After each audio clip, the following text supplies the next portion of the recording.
If you use Git on a regular basis, here are 7 tips you can use to impress your friends, save yourself hours of frustration, and improve your workflow. First off, we're going to cover cherry picking. If you haven't heard of cherry picking allows you to copy a commit from another branch to the branch you have currently checked out. So let's look at an example. Here we have a repository called my special repo. In it, there's a single file called nurseryrhyme.txt. And if we look at our git log, there's just a single commit, initial commit, that adds that file to the repo. Now, if we look at that file, it just has the first verse of Mary Had a Little Lamb in it. And if we look at my other branch, which is called new verse, we'll see there's actually 3 commits in that one. There's initial commit, which we have right here and here. And then there's add a new verse and add ending line. So what we want to do is we want to pull over just this commit here for add a new verse without pulling in this commit right here. Here's how we do that.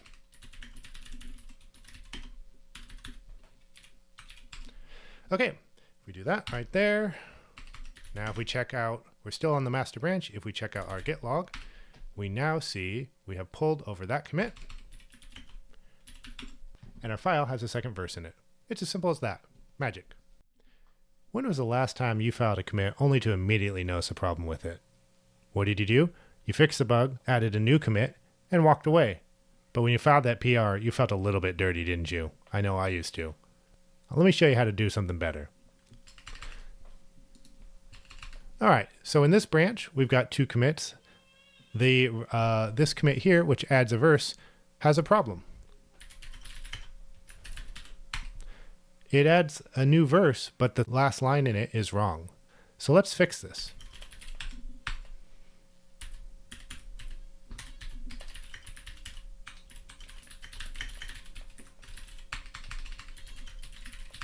Okay, so we fixed it. Now what we need to do is update that last commit with our fix. So if we show the last commit right there, we can see it's wrong. There's our modified file. We're going to stage it. And what we're going to do is we're going to say amend, and that will update that commit. Great. This is giving us a chance to edit the commit message.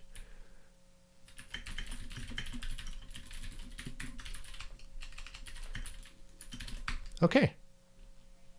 And there we have updated. We've fixed the bug. And we have updated the commit text as well.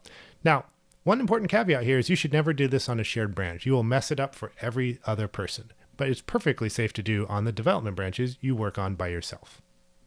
One other caveat is if you've pushed your branch already to a remote, then what you will need to do is the next time you push is use git push force to overwrite everything on the remote for your branch. Otherwise, it will reject it when you try to push.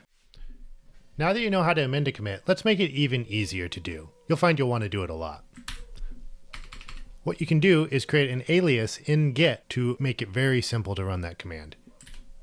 Here's what I use. I have an alias called COMA, which stands for git commit -- emit and -- no edit. Why no edit? Well, most of the time I don't want to change the actual commit message. I just want to amend the commit contents itself. There we go. Now let's see it in motion.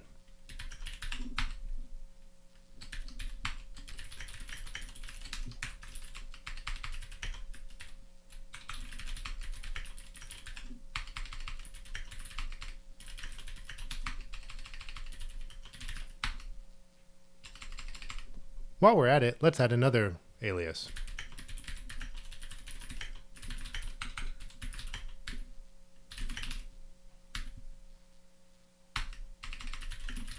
Now I can just type git last to see my last commit and the contents. Boom. Now you're a pro. Okay, this next tip is absolutely killer for working with Git, and that is to put your current branch and the status of that branch into your terminal prompt so you can see it at all times. This will save you the confusion of thinking you're working on one branch when you're actually working on a different one entirely. Let me show you how to set this up. It's real easy. The first thing you need to do is download this script from GitHub. I'm going to use curl to do that, and I'm putting it into this directory here in my home directory in a file called gitprompt.sh. Let me save that there. You can see it just looks like this. We don't really care about the contents too much for this. Now, we need to tell our shell to load that file. I'm using bash. The steps are a little bit different if you use Z shell or something like that. So here, let's go ahead and configure it up for bash. So there's only 2 lines we have to add here. This first line tells bash to load the file, to source it when you log in. So every time it'll load all that code in that git prompt file we just downloaded. The next file here configures our git prompt and tells it to actually display the name of the branch we're on when we're in a git repository. So let's write this to disk and then quit. Now, nothing's going to happen at this point because we either have to log in so that file gets loaded, or what we can do is just load that file like this. So now when I change to my special repo directory, I can see that I'm on the new verse branch. If I check out the master branch, boom, you can see that there as well. But we can make this even better, which is we can configure this to show the current status of the Git repository. So if I have unstaged changes or staged changes that I haven't committed yet, I'll get a little helpful icon there. Let's show you how to set that up.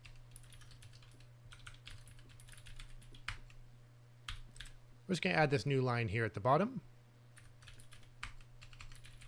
And then we're going to source that file again. Cool. So we've only got a single file here. Let's add a second one.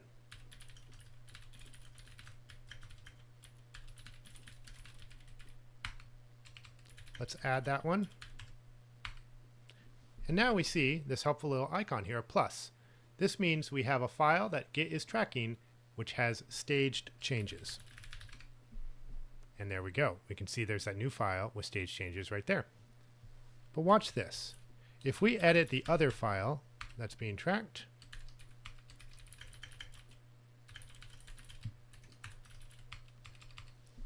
we now see a second little icon, which is a star, which tells us that not only do we have changes staged for committing, we have changes which are not staged as well. This is really helpful to see that there's some files you have edited that you have not yet committed. Now, if we do, we've got both files staged.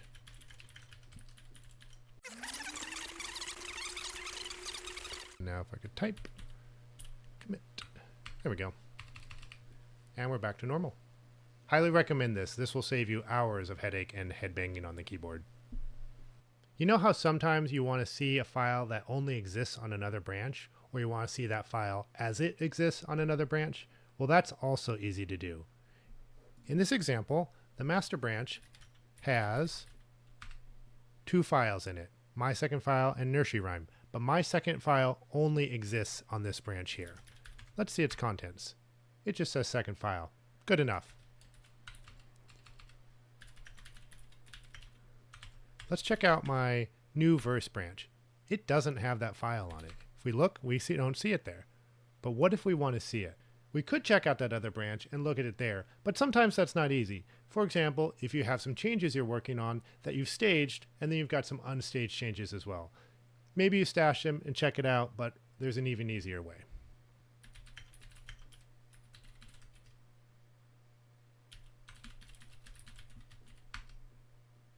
Wrong file name. Let's get that right. There we go. And now we can see the contents of my second file on an entirely different branch. Neat, right? Have you ever found yourself adding the same file to .gitignore in various repos? I have. For example, I like to have a notes.txt file where I'll put example commands for services in the repo, how to debug stuff, how to start stuff, things like that, in most of the repos I work in. I found myself wanting to add that to the gitignore of, a dozen, 2 dozen repos.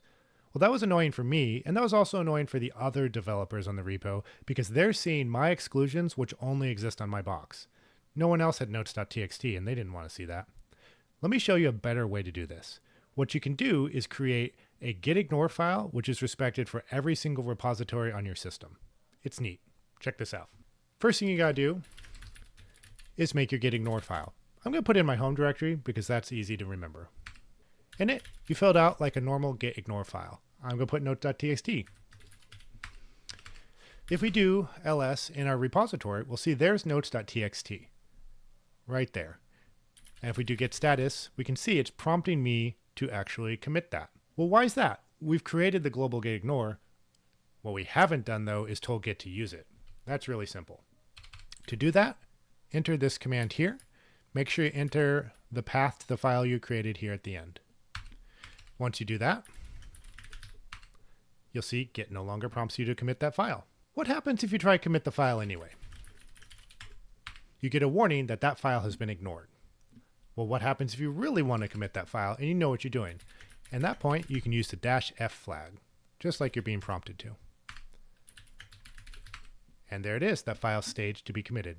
All right, now I've saved what I think is probably the best tip for last. You're really going to like this one. If you've used Git for a while, you've probably found yourself struggling to see what changed in a Git diff output. That's because Git diff's output is really designed more for a computer to read and understand than it is for a human. But we can change that. And we're going to change that through a tool called diff so fancy. Let's take a look at what the default experience is in a Git diff. So I've changed a word in this first line from lamb to snowball. And then I modified a word or two in this second line as well. It's really not super easy to see though with this output. The red and green lines are helping, but we can do a lot better. So I've already installed diff so fancy via snap. So you need to go look up the repo to figure out the installation instructions for your platform. If you're on Mac OS, for example, it's brew install diff so fancy. Linux, whatever your package manager, probably already has this. This is very popular. Once you've done that, you need to configure git to use it. And you do that with these two commands here. These are right on the README of the repo, so you can look them up yourself or pause the video and copy them down here. Once you do that, your diff experience is going to be much better. So it still uses red and green lines to show you what has been removed and added, but it actually does a line-by-line diff. So you can see I removed the lamb word and replaced it with snowball. I removed fleece here and replaced that with snow. It is so much easier to see what changed with this sort of output. Occasionally, you might find yourself wanting to see the old output though. And if you do, it's very easy. You tell Git to not use a pager, and there you go. There's the classic output. Hope you found this helpful. This is one of my favorite things I've ever learned. Thanks for watching to the end of the video.